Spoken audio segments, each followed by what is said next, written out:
Welcome back to our series on tips and tricks of bank negotiating. Today's going to be part 3 of our series. Our series is going to be titled Avoiding Confrontational Negotiations. Okay, this is very important, especially dealing with loss mitigators. You understand, these people are overworked, underpaid, underappreciated, and they're doing anything they can to close a file and get it off their desk because they got 5 more coming on that desk once they're done with this file. Okay, and they especially want to close them when they're dealing with arrogant, uncooperative investors, when they know that, guess what, we make a ton of money doing what we do. So you just have to be careful. Okay, when they call you up and they're confrontational, there's ways to diffuse that confrontational style that they have. Okay, there's 2 ways we're going to talk about. There's a million ways in total to diffuse those situations, but let's talk about a couple. One of them is kill them with kindness, and that is my favorite one. Okay, we have an awesome example that just happened to us last week. We had a countrywide loss mitigator give us a call, and they said, "Okay, hi, is Bob there?" Answer the phone. Yes, this is. I'm calling a reference to ABC property. We got the file. The guy just starts laying into me. Hey, this is absolutely brutal offer. This is terrible. My investor's not even going to look at this. This is ridiculous. I'm closing the file. This is absurd. And I said, whoa, whoa, whoa, whoa. And I did everything I can to back him down. I said, whoa, why are you yelling at me? What's going on here? And the guy's like, oh, this is absolutely ridiculous. Again, and he repeated himself. He's looking for a fight. So what I said to him, I said, listen, first of all, I'm not the buyer, right? And there was a pause. He didn't say anything. I said, yeah, I do work for real estate agents, attorneys, and some select few investors. And I had, this was my tone. So I backed him right down. You guys got to understand that half of the battle is how you present things and the tone of your voice. So I backed him right down, and I proceeded to say, listen, John, I said, I just got 5 properties closed with you guys last month. I don't know if you have any kind of loss. I don't know if your desk is near any other loss mitigators, but you could ask Jane, Bill, and Steve. And I gave them their names, and he said, yeah, I know them. I said, okay, well, then walk over to their desk and ask them, if they remember me. Okay? So right then and there, that diffused that confrontational negotiation or any potential confrontational negotiation. And he backed right down and he apologized to me. He said, listen, he goes, I'm so overworked. He goes, so I apologize. I just saw this come through my desk because what we have on file is our origination appraisal. Okay, and then we just got through all of that, and I brought him back down and said, listen, whatever you need, any kind of documentation you need extra to support this value, I have for you. What do you need from me?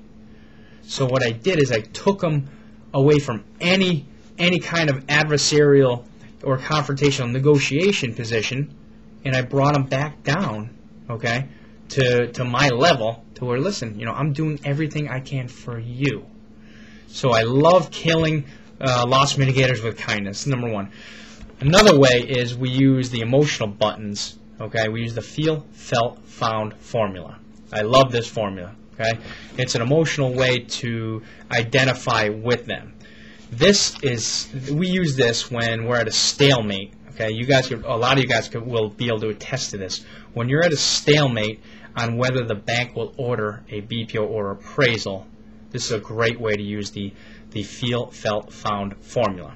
Okay, it goes something like this. You call in and say, listen, I'm looking to see where the status is of our short sale. And they say, listen, we're not going to order a BPO. And you say, well, what do you mean you're not going to order a BPO? And they're going to say, well, this doesn't fit within our investor guidelines, so we're not even going to order a BPO. We're actually going to close the file next week, so it's a good thing you called. I'm saying, listen, I totally understand how you feel. You probably get a billion files and a billion properties that all these idiot investors are offering 50% loan to value on. I totally understand that. I understand how you feel. That's the reason why we don't do work with investors, okay, that we know come in with lowball offers. Because remember, I already told them previously that I am a loss mitigator and I work for real estate agents, attorneys, and other select investors. Okay? So I start off and say, listen, I totally understand how you feel. Okay? And I have found that working with these same investors has lost me a lot of time. Believe me, I'm overworked just like you. And then I took a step back and I said, listen, I will promise you that when you order, okay, you got to see my choice of words, when you order this BPO or appraisal, that it will fit within your investor guidelines. And if it doesn't, I'll personally send you or your wife a gift certificate. That statement alone, okay, breaks the ice. It puts humor into it now. Okay, that's a good negotiation tactic right there. 9 times out of 10, with that statement alone, we have gotten our BPO slash appraisers or appraisals ordered at that point. Okay, now it's very important that you don't go head to head with them. Okay, and that's one of the strategies that we never use in this office. If there's an adversarial or confrontational loss mitigator that calls this office, we never butt heads with them. Okay, we don't get paid unless we have these guys on our side. So remember, avoid confrontational negotiations at all costs. It doesn't pay our bills. Again, we need them. They do not need us.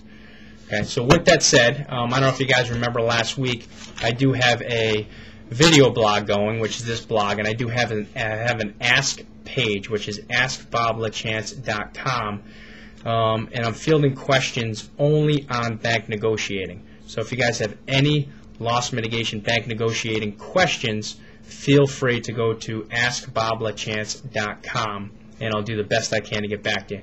You guys have a great day and a great week, and I'll see you guys next week for series number 4.